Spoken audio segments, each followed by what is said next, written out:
નમસ્કાર મિત્રો આપનું સ્વાગત. આજે ફરી એકવાર આપણે સ્વાગત કરીએ દિવ્યા મંડલી ભાવસારનું.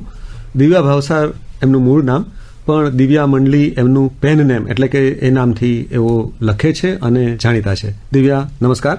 નમસ્કાર. દિવ્યા, આપણે જ્યારે સંબંધોની વાત કરીએ, આપણે જ્યારે વ્યક્તિઓની, આપણી આસપાસની વ્યક્તિઓની વાત કરીએ, તો જે વ્યક્તિ આપણી નજીક હોય એની સાથેના આપણા જે સમીકરણો હોય અલગ જ હોય, અને એ સંદર્ભમાં આપની વાત કઈ રીતે કહેશો? દરેક વ્યક્તિ સ્વભાવગત ભિન્ન હોય છે, બરોબર, અને દરેક વ્યક્તિ માં આપણી સમાનતા પણ હોય છે, પણ ક્યારેક કોઈ વ્યક્તિ વધુ સમાન હોય છે કે એ વ્યક્તિ સાથે આપણને આપણો પોતાનો ગરોબો એવું લાગે કે આપણું પોતિકાપણું લાગે, અને કોઈ વ્યક્તિને આપણે મળ્યા પણ ના હોય તો પણ આપણને એવું લાગે કે ના, આ વ્યક્તિ મતલબ આપણે બહુ નજીક છે. અને ઘણી વ્યક્તિઓને આપણે મળીએ છીએ તે છતાં પણ ઘણી દૂર હોય ને એવું આપણને લાગે. એટલે સંબંધો આપણે એ રીતે જોઈએ કે માત્ર અને માત્ર દિલથી કે મનથી, કે જે આપણને પોતીકું લાગે એ આપણું. બરોબર. એક એવી રચના છે, મારી ગઝલ છે કે દરેક વ્યક્તિ સ્વભાવગત, સામાજિક પરિસ્થિતિ બસ એની લાક્ષણિકતાઓથી ભિન્ન હોય છે, પણ કેટલીક ભિન્નતાઓમાં પણ સમાનતા જોવા મળે છે. એકદમ સાચું. અને ક્યારેક કોઈક જુદા પણ આપણને જોવા મળે છે. તો એવા વિષય પર એક મારી એ રચના છે, ગઝલ છે, જે આપ સૌ સમક્ષ રજૂ કરું છું. કે તમારા અમારા મિજાજો જુદા છે, તમારા અમારા મિજાજો જુદા છે, નિભાવી રહ્યા એ રિવાજો જુદા છે.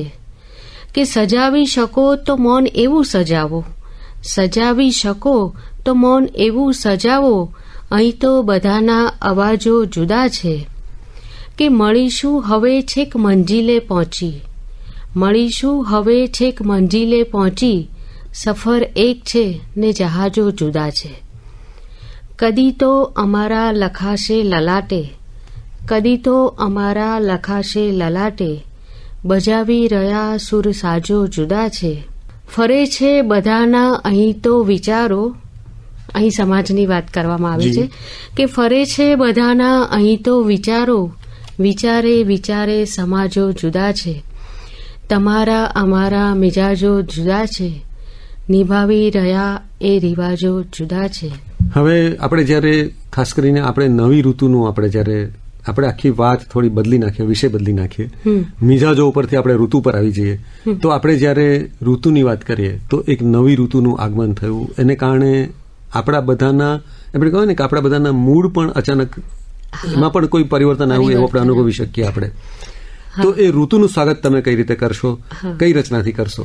હા, એક અછાંદસ છે મારી કે આપણે હમણાં જ વસંતના વધામણા કર્યા.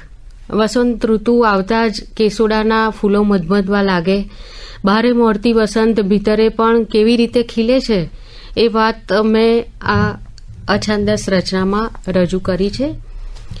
કે રંગબેરંગી ફૂલોની ઓઢણી ઓઢી, કોઈક નવોઢાની માફક મારી ભીતર સળવળે છે વસંત. રંગબેરંગી ફૂલોની ઓઢણી ઓઢી મારી ભીતર કોઈક નવોઢાની માફક સળવળે છે વસંત. કશુંક ખીલ્યાની પ્રતિથી કંઈ આમ અમસ્તી નહોતી થઈ, કંઈ કેટલાય ઊંડા ઉતરેલા મારા મૂળ સાક્ષી પૂરે છે એ તાજી ફૂટેલી કૂંપણના. આ તે કેવું, બહારે મોરવાને ભીતરેથી કેટલું ઊંડું ઉતરવું પડે. પંખીઓના કલરવ વચ્ચે શું એની વ્યથા સમજાતી હશે? કેસોડાની મધમધતી સુવાસ વચ્ચે શું એની સુગંધ અનુભવાતી હશે? લથબથ ભીંજાયેલા સુગંધીદાર રસ્તાઓ, ઢોલ ઢબુકતા ગામડાઓ, આદિવાસી પુરુષોના કમરે છમછમ થતા ઘૂઘરાઓ, કોઈક કુંવારી કન્યાના અઢળક ઓરતાઓ મારી ભીતર મબલક ભર્યા છે. એટલે જ મારામાં હું વસંતને અનુભવું છું અને વસંત મને એનામાં અનુભવે. આમ એકાકાર થઈ અમે સૌને ખુશ્બુ વહેંચી રહ્યા છીએ. તમે જે વાક્ય જે વાત કરી કે બહારે મોહરવાને ભીતરેથી કેટલું ઊંડું ઉતરવું પડે, આ વાત એકદમ સાચી. આપણને કોઈ એક સફળતા હોય, કોઈ એક સિદ્ધિ હોય, એ ઘણીવાર આપણને એવું લાગતું હોય કે આ એક ક્ષણિક વાત હતી, એક પ્રયત્નથી આપણને સફળતા મળી ગઈ, પણ એવું નથી હોતું કે આપણે એના માટે આપણે જે સાધના કરી હોય એ સાધના ઘણીવાર આપણને દેખાતી પણ ન હોય. અને કોઈ વ્યક્તિઓનો પ્રભાવ આપણને એવું હોય કે એ પ્રભાવ આપણને તરત અનુભવી શકતા હોય, પણ એ પ્રભાવની પાયામાં જે વ્યક્તિત્વ હોય એ વ્યક્તિત્વને ઘણા બધા વર્ષો પણ થયા હોય. તો આવા જે અનોખા વ્યક્તિત્વની વાત કહેતી એક રચના પણ તમારી પાસે છે. હા, એક ગીત છે. કોઈ એવી વ્યક્તિ હોય કે જે આપણને જીવથી વધુ વાલી હોય, એની આસપાસ જ આપણી આખી દુનિયા હોય, પરંતુ જો એ વ્યક્તિ આપણી પાસે ના હોય તો કેવી રીતે એને બોલાવવી, કઈ રીતે એને દિલની વાત સમજાવી, એવી પ્રતીતિ આ ગીતમાં કરવામાં આવી છે કે વાત આટલી ક્યાં છે કાફી, કઈ રીતે સમજાવવું વાલા, વાત આટલી ક્યાં છે કાફી, કઈ રીતે સમજાવું વાલા, તું આવે તો આવું વાલા, તું આવે તો આવું. કે કાગળ લઈને લખવા બેઠી, શબ્દે શબ્દે હું ભીંજાઈ, કાગળ લઈને લખવા બેઠી, શબ્દે શબ્દે હું ભીંજાઈ, ટીપે ટીપે એવો શરતો, લાગણીઓથી હું બંધાઈ. સૂર એટલા ક્યાં છે કાફી, તું નૂર આપે તો આવું વાલા, કઈ રીતે સમજાવું વાલા, કઈ રીતે સમજાવું, તું આવે તો આવું વાલા, તું આવે તો આવું.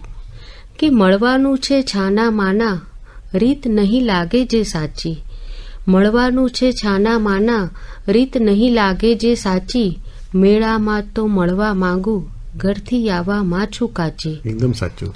દૂર ઉભેલો કેમ છે સાથી, તું વાલ આપે તો જાવું વાલા, કઈ રીતે સમજાવું વાલા, કઈ રીતે સમજાવું, તું આવે તો આવું વાલા, તું આવે તો આવું.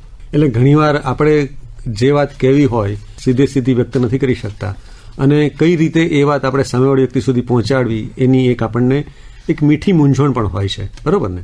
હા, એક છંદસ છે કે હું એ સબરી સમી આ વાત ટાંકીને બેઠી છું, કે હું એ સબરી સમી આ વાત ટાંકીને બેઠી છું, બોર તો એઠા નથી પણ બોર જેવડા આંસુ ચાકી શકો તો આવજો, નિશાની જખમોની લઈને હસતા હસતા જીવી રહી છું, તમે જખમોને ઓળખી શકો તો આવજો.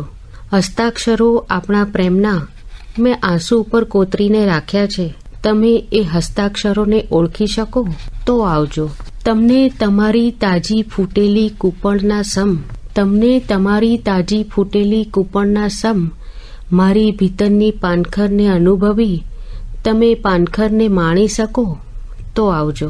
દિવ્યા, આપણે લાગણીઓની વાત કરીએ તો એમાં સ્ત્રી અને પુરુષના મતભેદ નથી હોતા, એમાં એ વચ્ચે કોઈ ભેદભાવ નથી હોતા, પણ હંમેશા જ્યારે નારી શક્તિની વાત કરીએ તો નારી પાસેની જે શક્તિ છે, નારી પાસેની જે ભાવનાઓ છે એને વ્યક્ત કરવી ઘણીવાર કઠિન પણ બની જતી હોય છે. તો નારીની વાત તમે કઈ રીતે કહેશો? પહેલાના સમયમાં એવું હતું કે સ્ત્રીઓને અબળા કહેવામાં આવતી, પણ આજની નારીએ પુરવાર કરી દીધું છે કે એ અબળા નથી, સબળા છે. આજની નારી પુરુષ સમોવડી બનીને પોતાની પ્રતિભાને દુનિયાની સમક્ષ બતાવી ચૂકી છે. આપણી સેનાની ત્રણેય પાંખોમાં જોઈએ અવકાશ સુધી એ પહોંચી ગઈ છે. આજની નારી ધારે તે કરી શકે એ ડરતી નથી, એવો જ ભાવ આ પ્રસ્તુત ગઝલમાં કરવામાં આવ્યો છે કે આ જમાનાની છું નારી, હું ડરું એવી નથી, જે કહું એ તો કરું જ છું, હું ફરું એવી નથી. આ જમાનાની છું નારી, હું ડરું એવી નથી, જે કહું એ તો કરું જ છું, હું ફરું એવી નથી. કે એક સાથે હું બધાને સાચું છું હસતી, એક સાથે હું બધાને સાચું છું હસતી, જિંદગી સામે ઝૂકીને હું મરું એવી નથી. હું હતી લાચાર એ વાત જૂની થઈ ગઈ, હું હતી લાચાર એ તો વાત જૂની થઈ ગઈ, તું કરે ઘા તો કરી લે, હું ખરું એવી નથી. શોખ મારા જિંદગી મારી ખુશી મારી, શોખ મારા જિંદગી મારી ખુશી મારી, પછી વાત સૌની એમ કાને હું ધરું એવી નથી. કે જિંદગીમાં ઠોકરો ખાધી નથી એવું નથી, જિંદગીમાં ઠોકરો ખાધી નથી એવું નથી, જાતને સંભાળી લઉં છું, હું ઠરું એવી નથી. આ જમાનાની હું નારી, ડરું એવી નથી, જે કહું એ તો કરું છું, હું ફરું એવી નથી. આ મિજાજ સાથે અને નારી શક્તિને સલામ સાથે આપણે આપણી વાત અટકાવીએ. દિવ્યા, આપને પણ શુભેચ્છાઓ અને શ્રોતા મિત્રોને પણ ખૂબ ખૂબ શુભેચ્છાઓ સાથે આપણે આપણી વાત અહીંયા અટકાવીએ. આપ સૌએ મને શાંતિથી સાંભળી મારી રચનાઓને માણી એ બદલ આપ સૌની હું દિલથી આભારી છું. છેલ્લે એક શેર સાથે મારી વાતને વિરમું છું કે મંજિલો છે દૂર તારો સાથ જોઈએ મને, મંજિલો છે દૂર તારો સાથ જોઈએ મને, હાથ છોડીને રસ્તામાં થાકવાનું ટાળતું. નમસ્કાર મિત્રો.